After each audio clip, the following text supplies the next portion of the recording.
everyone, today I'm glad you're here. Today I'm going to be talking about all the things that we needed for my daughter when she was 3 to 6 months old. Let's get into it.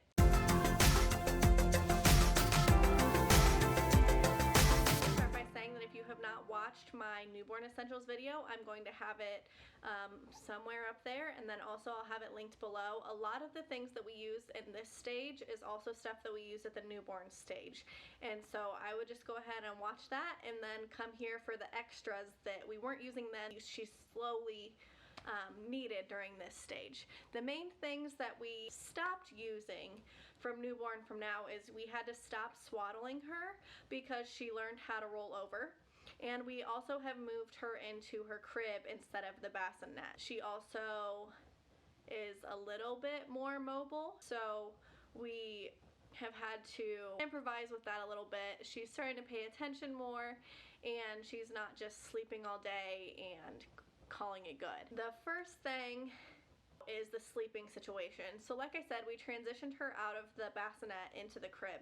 I actually kept her in the bassinet as long as I possibly could. I was no longer swaddling her, but she was in the bassinet. It was very hard for me to transition from her being in our room to her being in the nursery, which is why I kept her in the bassinet so long, and that worked for us. If she was any bigger, it would not have worked for that long of a time period. I will have an image of the crib that we use right here. It is just a basic crib. It's actually very pretty. It's a little bit taller in the back, which is nice, and it's simple, but it works really well. It grows with her, so it has 3 different adjustment levels that you can put the mattress, and then it also will transition into a toddler bed. We have the little arm attachment when you take the front of the crib off, and it just has a little railing edge so that once she's bigger, she won't roll out of the bed. We're obviously not using that yet, but we bought it all at the same time just in case we couldn't find the model of crib that we got and for some reason couldn't get the arm a couple years from now. We just went ahead and got it when we got the crib. So we got the crib. I also will link the mattress that we use below. It is a very basic mattress. Works really well for us. We got a mattress waterproof protector, which I highly recommend. It has saved our mattress 3 times at this point in time where she has leaked out of her diaper or thrown up. So it's just easy to not have to worry about the mattress itself getting dirty. So then we also have 3 crib sheets. You really only need 2. I pretty much swap out between the 2, but that is also nice because she takes naps in her crib, and so when she gets some of the sheets dirty, I don't have to hurry up and get them washed and back on the bed before her next nap. I can just put the other set on. Another thing that I'd like to mention is when I was transitioning her out of the bassinet into the crib, what I actually started doing is she started taking naps in the crib. So she would sleep at night in the bassinet but nap in the crib, and that just kind of got her used to it a little bit before we fully transitioned her into the crib. And I don't know how much that did or didn't help, but the transition for her wasn't that difficult, and so I'm hoping that that actually had a little bit to do with it. One item that I actually forgot to talk about in my newborn essentials video, and after I was editing it, I couldn't believe that I forgot it, but it is this like 3-in-1 pack and play diaper changing center thing, and I absolutely loved this. We have a 2-story house, so the nursery is upstairs, which is where the changing pad is, and it's just very unrealistic that you're gonna go upstairs every time you need to change the diaper. So this was really nice because it had a little plastic thing on the front that held all of your diapers and wipes, and the bassinet thing that is on it is also detachable and it rocks. So when she was a newborn, we used that because it was mobile, and I could just put her on the floor. Like if I was laying on the couch, I could put her on the floor in front of me and she was napping there. And that changing pad, I'm not even kidding you, I don't know why, I don't know what it was about this changing pad, but it was like magic. It was my daughter's favorite place to be in the entire world. She would be screaming, and if you laid her down in that changing pad, she would just stop and she would just hang out there. And so we used this all day, every day, up until, I would say up until 7 months. 7 months, I did go ahead and I packed it up, and we don't keep it, but I just kept that in my living room, and it was super nice. The pack and play part, once she outgrew the bassinet, we took that part off.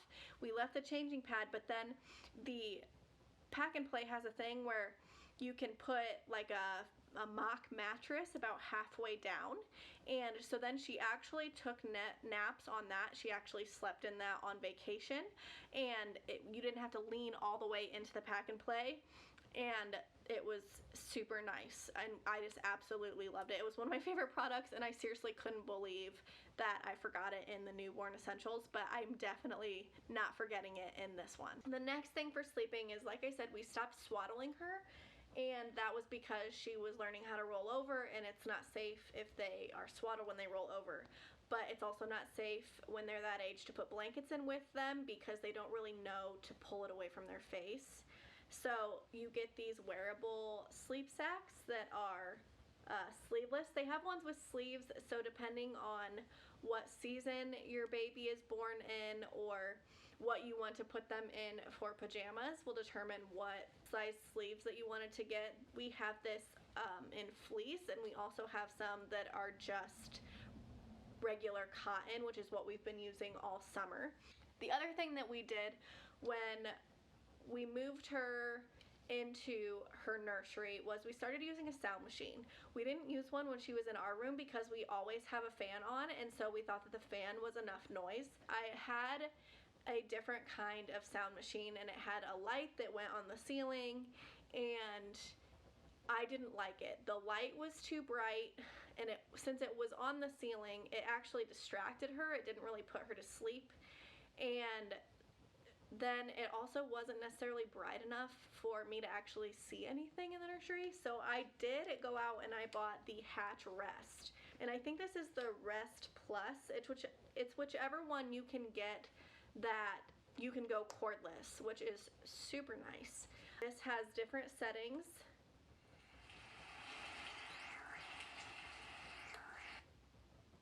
And it has an app that you put on your phone that you can choose the different settings, and you can choose what colors, the brightness, which sounds. You can also set certain times that this can change, so you can have like the light come on if you want to like gently wake them up at a certain time in the morning. Not sure why you would ever want to wake up a sleeping baby, but you know, maybe for some people that works. I have it cycle through a bright white light with no noise, and then it goes pretty dim. I don't even know if you can see the color. It's just a gentle blue light that gives off some light but isn't distracting with the rain noise.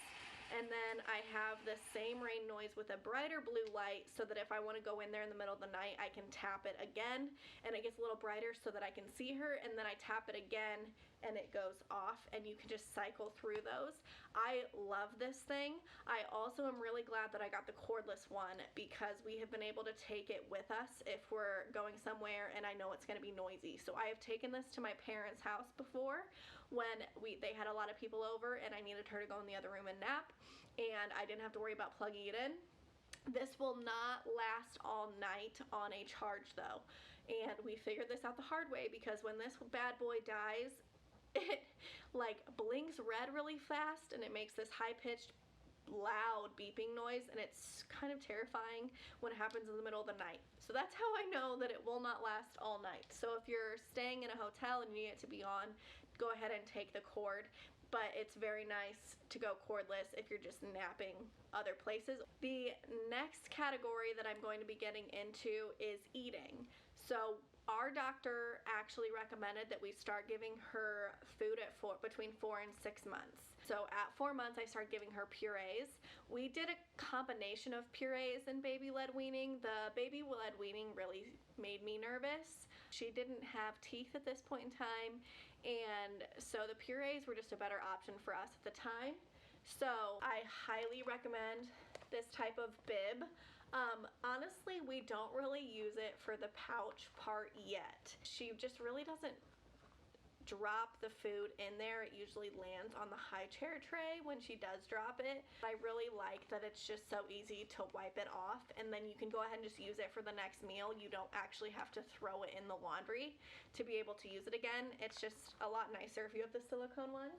Got baby plates. I have these that are like in 3 different sections, which is super nice once you start doing the baby-led weaning or more solid foods. I also have just a bowl, and I actually used ramekins most of the time for the purees because they were super easy just to pop in the microwave. And when it was purees, I really didn't let her feed herself, at least for a while. She feeds herself a lot now, but at the time she was not. For silverware, the plate that I got actually came with like these little things, and these are super nice because then they will not stick the whole thing in their mouth, but it's really hard to actually get the food on it, so we do not use these very often. The ones that we use the most are just like these plain spoons that we got. It comes in different colors. They're easy to wash and super easy to use. The shape is really nice. It's easy for her to get the food into her mouth. Again, though, she doesn't really feed herself with these. This is more for when I'm feeding her. What I highly recommend for when babies are feeding themselves are these little things. And they're super nice because this one, you can just dip in something and it sticks to both sides. They can put the whole thing in their mouth, and it's really nice because it doesn't matter which side they use. This one has a hole in it, and I use that when like when she's eating a banana, you can just smash the banana and it gets stuck in there, and then she can kind of like suck it out of that. So these are really the best for her feeding herself. To actually seat her in something, we didn't actually get a regular high chair. We just got one of these like booster seats. And it's super nice because we can either put her on a chair, and most of the time she just sits on the table or on the floor in it. It also has legs that will pop out, so as she gets bigger, it does turn into just a regular booster seat. It comes with a tray that is super easy to just pop on and off. And it also folds up and is super travel friendly if you wanted to take it to restaurants. We also take that to, like, if we're having dinner at my parents' house or his parents' house, we'll just take that with us, and then we don't have to worry about holding her while we're eating there. The next section that I want to talk about is during this time frame, she did start to like toys. She couldn't really play with anything super crazy, so some of the fan favorites are the Mom Bella teeter toy, and I will actually just put a picture of it up here because it is actually with my daughter at my parents' house. It is just always kept in the diaper bag. We actually have hooked a pacifier clip to it, which is super nice because she can't throw it, and it is still to this day one of her favorites. But it's a teether toy, and it also helps them develop the motion of putting things into their mouth, and it is like $5, and so the amount that she likes it for the price is just fantastic. Other things that she started liking during this time frame are just regular teethers. This is one of the ones that you can put in the freezer, and for a long time we actually just kept it in the fridge. You don't have to if you don't want to, but with it just chilled, she actually really liked it. Another fan favorite is also going to be shown here because it once again is still a favorite and in the diaper bag, but it's just this little pink giraffe teether toy. The ones that we chose are the ones that are the favorites because there isn't anything for her to choke on when she's playing with them, and so they were her favorites, so they're the ones I'm recommending to you. Other toys that she liked is this little ball. She really liked this one because she could pick it up easily. She wasn't very good at grabbing things, and their hand-eye coordination isn't very good at this point in time. So this was just super easy for her to hold on to. She would grab it and she would pull it, she would chew on it. She actually uses her feet like a monkey still to this day, so she would when she got that dexterous, she would actually hold it and then hold it up with her feet so she could chew on it. Super cute. I also would recommend car seat toys. This one is a favorite because it makes noise, it has a mirror, it has a little teether, and now she's really into kissing her toys. Anything with a face, she will give kisses, so this is a favorite. We actually keep this one on the stroller, and then we have a similar one that we keep on the car seat.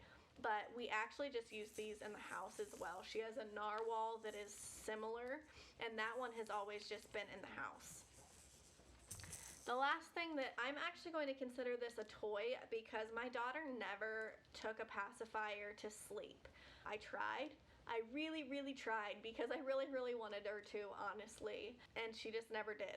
She uses pacifiers as chew toys, and so we really like the Bips ones, and also the you get them on Amazon, whatever the Amazon brand that it looks like Bips. They're both good. When she was a newborn, we tried to use I don't know, I'll link them up here. I don't even know what the brand is. Those at this point are no-go. We've completely gotten rid of those because they are small enough that she can fit basically the entire thing in her mouth because the whole thing's squishy. So you would still be good at the 3 to 6 month range, but I'm just warning you in the future. You will want the ones that have plastic backings. So if your baby does use pacifiers, I would go with these because if they get set on a certain type, you're not going to want it to be the type that they can fit the whole thing in their mouth. The last toy that I am going to touch on is her playmat. And the one that we got is just a basic playmat. A lot of the toys have been taken off at this point because she obviously is crawling now, and so the playmat doesn't get any use because she's never in the same place for longer than like 15 seconds. But when she wasn't crawling yet and was just rolling, that worked really well. But besides that, those are really the only toys that you need because they are just getting into toys at this stage. They are just learning how to roll around, and so they're really easily entertained. I mean, my daughter likes a water bottle just as much as she likes an actual purchased toy. Another thing that I would recommend in this time period is the boppy. Now, I know that I recommended this in my newborn essentials for breastfeeding, and I still recommend it. I'm still breastfeeding, so obviously I've been using this the whole time, and I really love it for that. But I also liked it during this time period when she was learning how to sit up, because you can actually sit the baby in this part of the boppy, and it holds her up. So that was honestly another use for this that just makes it so worth it to me, because when they can't really sit themselves up, you don't always want to have to be holding them, but they want to sit up because that's the best way that they can start like playing with stuff and kind of exploring, and they have to practice. And this was just a really nice way that I could give her some help but not actually be completely holding her up. At the very end of 3 to 6 months, we did start using her exerciser. I think that's what it is. It's basically like a walker bouncer type thing. The one that we got, it does bounce and it is a walker. I really like it for the toys and the quality, but it is a little difficult for her to walk in it. And it has like these like heavy duty wheels on the back, and so it bounces really well. She can spin around in it and play, and we have it on the carpet most of the time anyway, so it is perfect for us. But the actual walking feature is a little bit difficult, and so really she is just now being able to pull herself around. And I don't know how much she actually would have tried walking in it up until now, but I just wanted to note that there are ones that don't have the bouncing feature that are more mobile or easier for them to walk around in. I have not tried any of them, but just seeing the ones that other people use, they're a lot easier than the one that we have. The last couple things that I want to talk about are just some of my favorite outfits that we had during this time period, and I actually don't have them with me because they're already packed because she has outgrown them, but I will put pictures of Aurora in them, and we wore these all the time. I had the same set in like 3 different colors, and they were just like ribbed onesies with pants, and they were super casual, but yet you were able to dress them up a little bit if you put like a fancier bow, or I did bandana bibs with them a few times, and they were really cute. But they were just really versatile and really durable, and they're fairly inexpensive on Amazon, so I just did want to note that I really liked those. Now that she's gotten older, we've switched more to like 2-piece, but I will talk about that when I go through my 6 to 9 essentials video, so wait around for that in the next coming weeks. That is everything new that we introduced to our daughter in the 3 to 6 month time period. If there's anything that you think that I have missed or that you really liked with your baby, go ahead and leave that in the comments below, and if you could give that like button a push, that would really help me out. See you next time.